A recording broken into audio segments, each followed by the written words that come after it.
माजी पंतप्रधान भारतरत्न श्रद्धेय पंडित अटल बिहारी वाजपेयी यांच्या जन्मदिनानिमित्त आयोजित कवी संमेलन अटल काव्य संध्या नवी मुंबईत उत्साहात संपन्न झाली। गुरुवारी 25 डिसेंबर रोजी नवी मुंबईतील शिरवणे विद्यालय व ज्युनियर कॉलेज सेक्टर 2 नेरूळ येथे हा साहित्यिक कार्यक्रम पार पडला। या कवी संमेलनात देशातील नामवंत कवींनी सहभाग घेतला।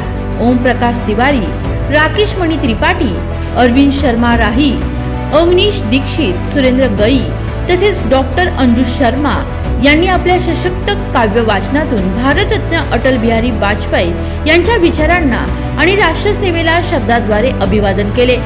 अटलजींची राष्ट्रभक्ती, दूरदृष्टी, लोकशाही मूल्य आणि साहित्यिक योगदान यावर आधारित कविता सादर करत उपस्थित रसिकांना मंत्रमुग्ध करण्यात आले। कार्यक्रमाला साहित्यप्रेमी नागरिकांची मोठी उपस्थिती लाभली होती। या कार्यक्रमाचे आयोजन डॉक्टर राजेश पाटील, जिल्हाध्यक्ष नवी मुंबई यांच्या मार्गदर्शनाखाली करण्यात आले होते।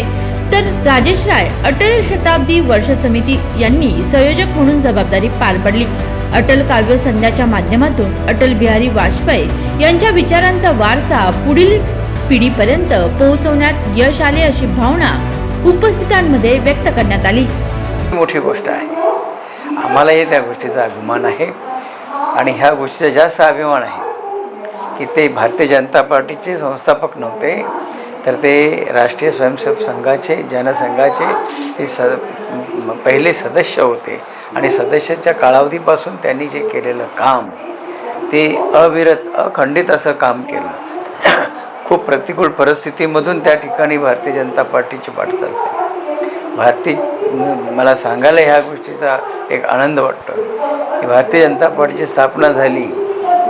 ती स्थापना झाल्याच्या नंतर आज कित्येक वर्षानंतर त्या ठिकाणी आज सरकार हे भारतीय जनता पार्टीचं आलेलं आहे।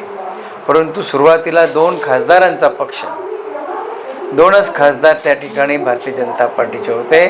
आज त्या ठिकाणी आपण सत्तेमध्ये आहोत, मेजॉरिटीनं आहोत। ही स्थिती त्या ठिकाणी आली, ही स्थिती आणण्यासाठी ज्यांचं फार मोठं योगदान आहे, ह्या आपल्या देशामधल्या प्रत्येक घटकांना न्याय मिळाला पाहिजे।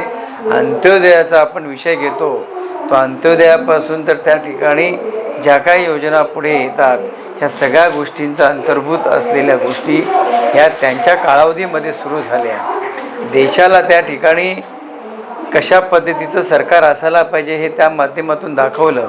विविध योजना, त्यानंतर त्या ठिकाणी आपल्याला कल्पना असेल पोखरणमध्ये जो अणुस्फोट त्या ठिकाणी झाला, ही संपूर्ण जगानं त्या ठिकाणी बंदी आणू अशी धमकी दिली होती। परंतु अटल बिहारी वाजपेयी होते जे तसे शांत बसणारे नव्हते। त्यांनी कुठल्याही गोष्टीची तमा न बाळगता भारताची जी ताकद आहे, जी ताकद संपूर्ण जगाने पाहावी अशा पद्धतीची ताकद ही पोखरणच्या अणुस्फोटानं त्या ठिकाणी दाखवली। एवढी हिंमत असावी लागते, ती हिंमत त्यांच्याकडे होती। एक सर्वमान्य नेते होते। काँग्रेसच्या राजवटीमध्ये देखील विदेशामध्ये जेव्हा त्या ठिकाणी काही चर्चेचा विषय येत असे, त्या चर्चेमध्ये सगळ्यांना त्या ठिकाणी बाजूला करून श्रद्धेय अटल बिहारी वाजपेयींना त्या ठिकाणी पुढे पाठवत होते। परराष्ट्र मंत्री म्हणून त्यांनी त्यांची कारकीर्द त्यावेळी गाजवली। त्या कारकिर्दीमध्ये त्यांनी जी भाषणं त्या ठिकाणी विदेशात केली ती हिंदीमध्ये केली, परंतु उद्बोधक अशी भाषणं त्यावेळी केली, ह्याचा आम्हाला अभिमान आहे। अशा सर्वमान्य नेता ज्यांनी पारदर्शकता काय हे शिकवलं, त्यांचं त्या ठिकाणी जन्मशताब्दी वर्ष आहे। मग त्या जन्मशताब्दी वर्षामध्ये या ठिकाणी आज कवी संमेलन आहे। काल आम्ही त्या ठिकाणी दीपोत्सव साजरा केला, सानपाड्यामध्ये दीपोत्सव साजरा केला। आज कवी संमेलन आहे आणि कवी संमेलनामध्ये अटल बिहारी वाजपेयींनी ज्या कविता लिहिल्या त्या कवितांचं वाचन या ठिकाणी सुरू होत आहे। अनेक आमचे ज्येष्ठ नागरिक जे भारतीय जनता पार्टीचे पूर्वीचे सदस्य होते, ज्यांच्यामुळं भारतीय जनता पार्टीची आज त्या ठिकाणी आम्ही या सगळ्या गोष्टी पाहतो, त्यांच्या त्यागानं भारतीय जनता पार्टीची वाटचाल या नवी मुंबईमध्ये झालेली आहे। अशा आपले भारतीय जनता पार्टीचे जुने कार्यकर्ते, त्यांचा सन्मान देखील आज ह्या निमित्तानं केला, कारण अटल बिहारी वाजपेयींच्या ह्या दिवशीच त्यांचा सन्मानाची फार आवश्यकता होती आणि ते जिल्ह्यानं या ठिकाणी केलेलं आहे। अशा आमच्या सर्वांच्या आपल्या लाडके माजी पंतप्रधान श्रद्धेय अटल बिहारी वाजपेयींना मी ह्या ठिकाणी आपल्या नवी मुंबई जिल्ह्याच्या वतीनं आदरांजली वाहतो आणि आजचा कवी संमेलन अतिशय सुरेख आणि सुंदर चांगल्या पद्धतीने या ठिकाणी सुरू आहे। ते कवी जे आलेले आहेत त्यांचं देखील खास करून या ठिकाणी मी कौतुक करतो, कारण त्यांच्यामुळं आज कवी संमेलन या ठिकाणी होणार आहे.